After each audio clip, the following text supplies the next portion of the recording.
Magadh star music Arwal. जी हाँ, हर तलवार के धार बदल जाला, सरकार के सरकार बदल जाला।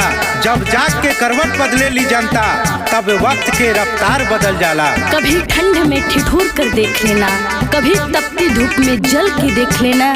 कैसे होती है हिफाजत मुल्क की, कभी सरहद पर चल के देख लेना, चल के देख लेना। पिंटू भैया जिंदाबाद, पिंटू भैया जिंदाबाद, कार पंचायत की जनता जिंदाबाद, गरीब गुरबों के नेता जिंदाबाद।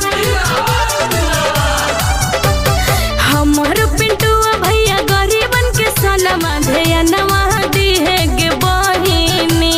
पिंटू भैया जिंदाबाद, हमर पिंटू भैया गरीबन के सनमा ध्यानवा दी है गे बहिनी। तार पंचायत से इनके जितई है, मुखिया बनई है गे बहिनी। तार पंचायत से इनके जितई है, मुखिया बनई है गे बहिनी। जी हाँ, जो अपने लिए जीता है वो मर जाता है, जो अपने लिए जीता है वो मर जाता है। जो समाज के लिए जीता है वो इस दुनिया में कुछ कर जाता है, इस दुनिया में कुछ कर जाता है। पिंटू भैया जिंदाबाद, तार पंचायत की जनता जिंदाबाद।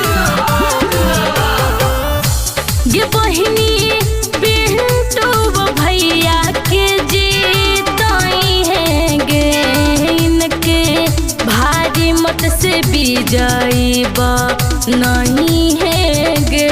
पिंटू भैया जिंदाबाद,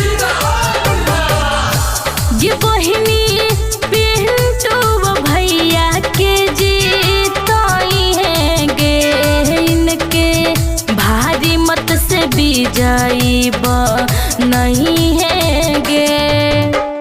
नलियों बनई है, गलियों बनई है, पेंसिनो दिलई है गे चाची। नलियों बनई है, गलियों बनई है, पेंसिनो दिलई है गे चाची। तार पंचायत से इनके जितई है, मुखिया बनई है गे चाची। तार पंचायत से इनके जितई है, मुखिया बनई है गे बहिनी। सबका इज्जत, सबका सम्मान, नहीं रुकेगा किसी का काम। जात पात का भेद नहीं, मानवता धर्म हमारा है। जात पात का भेद नहीं, मानवता धर्म हमारा है। झूठा वादा कभी नहीं, विकास हमारा नारा है। पिंटू भैया जिंदाबाद, तार पंचायत की जनता जिंदाबाद। ए चाचा वादा के पक्का होवे, छवि मंदार गरीब मजदूर से करे ले बहुत नु प्यार। पिंटू भैया जिंदाबाद,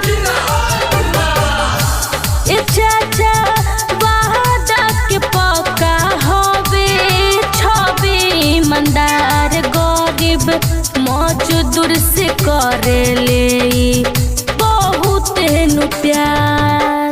हाथ जोड़ी सबका से मंगथिन आशीर्वाद, कृपा बनई है गे बहिनी। हाथ जोड़ी सबका से मंगथिन आशीर्वाद, कृपा बनई है गे बहिनी।